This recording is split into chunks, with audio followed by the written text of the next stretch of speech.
For Black History Month, I have a story I want to tell you about inclusiveness and humanity and broken barriers that open doors for true talent that had previously been segregated by small minds and greed and fear and cowardice. Hi, I'm Chris May, host of This Day in Weather History. I will always be an outspoken advocate for equal human rights, but this is a weather podcast, so I will stick to my lane starting now. 12 years before Al Roker started as a weather anchor for a CBS affiliate in Syracuse, New York, Diane White-Plateau made broadcasting history in St. Louis, Missouri, when in 1962 she became the first full-time black television weathercaster in the country. This is the story. Diane Clato came onto the scene as a manager for the Avon Cosmetics Company and hosted a live radio show, so the woman knew how to sell and she did have the chops for broadcasting.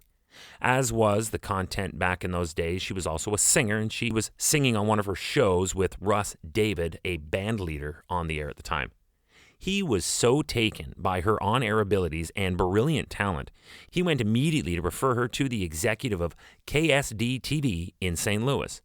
On the spot, he made a decision that would change the shape of television, weather presenting, and social justice, all in one job offer. She was hired at $75 a week as the weather girl in 1962.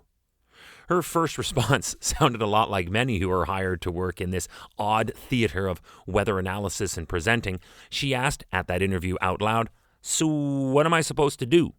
Apparently their response was, "Well, this is called television. Now, when those two red lights come on, start talking." Then, of course, she asked, "About what?" And they said, "Preferably something about the weather." Those are quotes. This girl had moxie, and she was smart.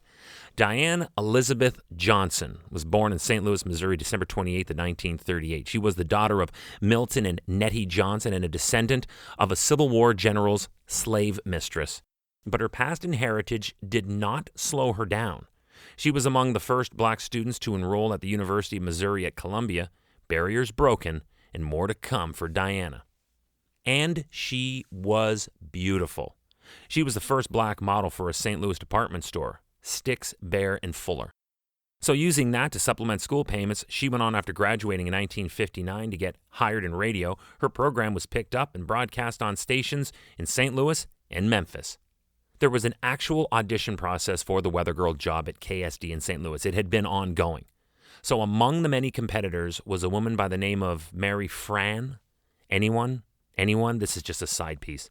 Mary Fran was another St. Louis native, but it was also Mary Fran who would go on to play Bob Newhart's wife on the hit 1980 sitcom Newhart. Talk about an embarrassment of riches in the Gateway State. Anyhow, after a good, solid, and long 12-year career as weather presenter, the move was made across the board to replace all weathercasters with weather experts, and that was the rise of the meteorologists. But most Mets at the time were men, so we experienced a slide backward in progress for both women of color and also women in general. She would eventually be let go in 1986, but because she was released without cause and without a compensation package, she sued the station, charging it with age discrimination, and the matter was settled. But this fiery and educated woman, she was not done.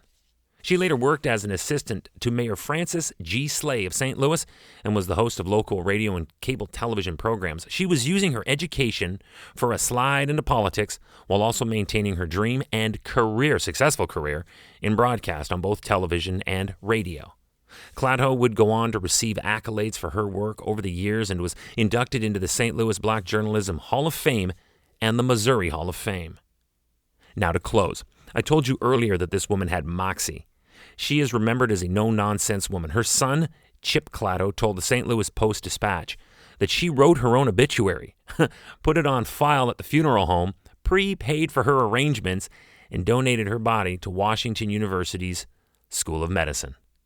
Diane White-Clato passed away on May 4th of 2015 of natural causes at a retirement home in St. Louis. But oh my goodness, what a woman.